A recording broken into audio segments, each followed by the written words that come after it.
ராஜமன்னார்குடி மக்கள் அனைவருக்கும் வணக்கம். சுயேட்சை வேட்பாளர் நான் நமசிவாயம். இன்னைக்கு எதை பத்தி பேச போறோம் அப்படின்னா சட்டமன்றத்தை பத்தி தான் பேச போறோம். சட்டமன்றத்துல மக்களுக்கு தேவையான விஷயங்களை எப்படி கொடுக்க போறோம், மக்களை பத்தி சிந்திங்க, மக்களை பத்தி யோசிங்க. மக்களுக்கு கவர்மெண்ட் மூலமா கிடைக்கக்கூடிய எல்லா சலுகைகளும், அனைத்து சலுகைகளும் வேகமா கிடைக்கணும்னு அதுக்கு நீங்க வேலை செய்யணும், வேலை பார்க்கணும். சட்டமன்றத்துல எதிர்கட்சி ஆளுங்கட்சி அப்படிலாம் எங்களுக்கு வேறுபாடு கிடையாது, மக்களுக்கு வேறுபாடு கிடையாது.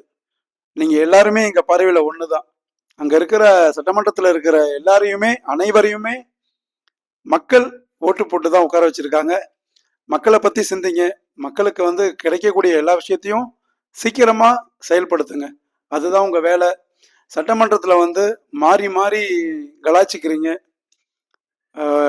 ஆளுங்கட்சி ஒரு வார்த்தை சொன்னா எதிர்கட்சி அதுக்கு ஒரு வார்த்தை சொல்றது. இத நீங்க பேசுற வார்த்தைகள் எல்லாம் வருங்கால இளைஞர்கள் பார்த்துட்டு இருக்காங்க.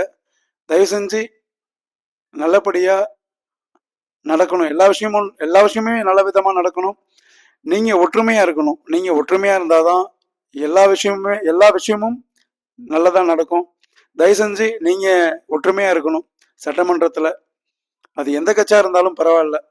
எங்களுடைய பார்வையில, மக்களுடைய பார்வையில நீங்க எல்லாருமே எங்களுக்கு ஒண்ணுதான்.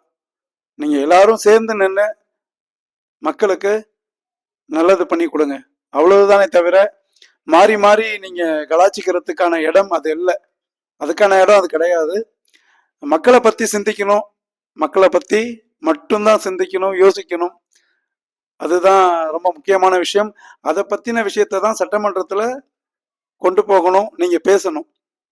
ஆனா மாறி மாறி கலாச்சிக்கிறதுக்கான இடம் அது இல்லை. மக்களை கொஞ்சம் சிந்திங்க. மக்களுக்கு கிடைக்கக்கூடிய அனைத்து சலுகைகளும், கவர்மெண்ட் மூலமா கிடைக்கக்கூடிய எல்லாமே அனைத்தும் வேகமா கிடைக்கணும். அது மட்டும்தான். ராஜமன்னார்குடி மக்கள் அனைவருக்கும் நன்றி. தேங்க்யூ.